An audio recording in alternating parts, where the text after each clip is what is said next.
चंखे बंदर और तिमिर हवेली का रहस्य। सुनसान रात थी, चांद बादलों में छिपा था और कपूरवन जंगल सन्नाटे से कांप रहा था। इस डरावने माहौल को चीरते हुए एक नटखट और साहसी बंदर चंखे पेड़ से पेड़ छलांग लगाते हुए एक पुरानी किताब की तलाश में था। यह किताब उसके दादाजी के अनुसार तिमिर हवेली के रहस्यमय खजाने से जुड़ी थी। कहा जाता था कि जो उस हवेली में गया वह या तो अमूल्य रत्न लेकर लौटा या फिर कभी नहीं लौटा।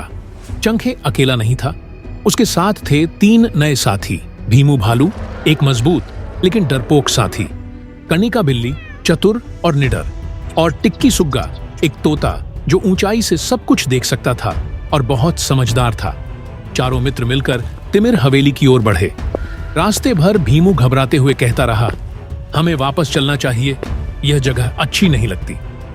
पर चंखे आत्मविश्वास से बोला, जो डर गया समझो मर गया। जब वे हवेली पहुंचे तो उसका विशाल दरवाजा चरमराते हुए अपने आप खुल गया। अंदर घना अंधकार था, दीवारों पर जाले लटक रहे थे और हवा में सीलन की बदबू फैली हुई थी। जैसे ही वे अंदर गए, हवेली का दरवाजा जोर से बंद हो गया। तभी एक पुरानी घड़ी की टिक टिक और एक दर्द भरी कराह सुनाई दी। क्यों आए हो यहां? यह जगह तुम्हारे लिए नहीं है। वे आगे बढ़े तो एक तस्वीर अचानक जमीन पर गिर पड़ा। उसके पीछे एक गुप्त सुरंग दिखाई दी। सुरंग के अंदर घुसते ही एक रहस्यमयी कमरा मिला, जिसके बीचों बीच लाल रंग की एक पुरानी किताब रखी थी। जैसे ही चंखे ने किताब खोली, वहां सफेद धुएं में लिपटी एक महिला की आत्मा प्रकट हुई। उसकी आंखों से आंसू बह रहे थे। उसने कहा, मैं रानी यशोदा हूं। मुझे मेरे ही सेनापति ने धोखा देकर इस हवेली में जिंदा दफन कर दिया था। मेरी आत्मा तभी मुक्त हो सकती है जब कोई मेरा सत्य उजागर करे। टिक्की सुग्गा ने किताब के अंतिम पन्ने में एक चित्र देखा, हवेली के नीचे छिपे एक रहस्यमय कमरे का, जहां रानी का राजदंड छिपा था। उन्होंने तुरंत वहां पहुंचकर वह राजदंड निकाला। तभी तेज रोशनी फैल गई और हवेली हिलने लगी। रानी की आत्मा मुस्कुराई और बोली, तुमने मुझे मुक्ति दी, अब यह हवेली श्रापित नहीं रही। फिर वह आत्मा आकाश में विलीन हो गई।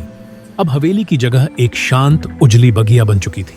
फूलों की महक और पक्षियों की चहचहाहट सुनाई देने लगी। चारों मित्र बाहर आए, गर्व से भरे हुए।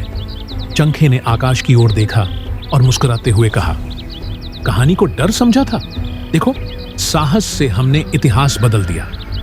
अब चंखे कैमरे की ओर मुड़कर मुस्कुराते हुए कहता है, अगर आपको यह रोमांचक और रहस्यमय कहानी पसंद आई हो तो इस वीडियो को लाइक जरूर कीजिए। कमेंट करके बताइए कि सबसे डरावना पल कौन सा लगा, और ऐसी ही मजेदार कहानियों के लिए चैनल को सब्सक्राइब करना न भूलें। अगली बार फिर मिलेंगे चंखे बंदर की एक और नई अद्भुत यात्रा में।